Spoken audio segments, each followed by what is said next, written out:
کسی مشکل میں آ کے اللہ کے سوا کسی غیر کو پکارا تو بس سمجھو اللہ ہر گناہ بخش دیں گے، اگر شرک میں مر گئے تو نہیں بخش۔ زندگی میں شرک سے توبہ کر دو تو وہ بھی بخش دیں، لیکن ایک آدمی شرک کی حالت میں مر گیا، زندگی قبروں پہ سجدے کرتے کرتے گزر گئی۔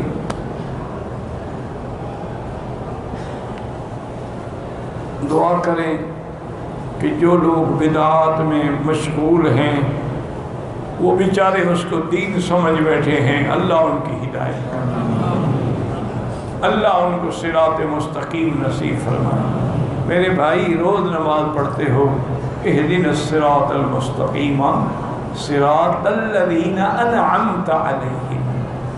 انعمت علیہم کون ہے؟ النبیین والصدیقین والشہداء والصالحین۔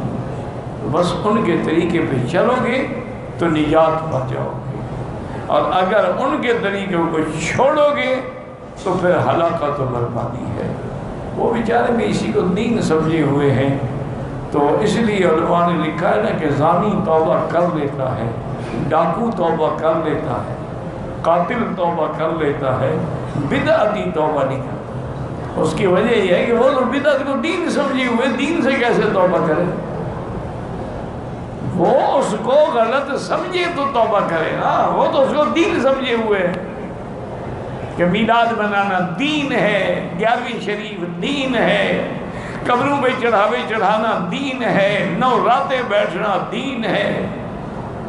انا للہ و انا الیہ راجعون، ولا نقول الا لا حول ولا قوة الا باللہ العلی العظیم۔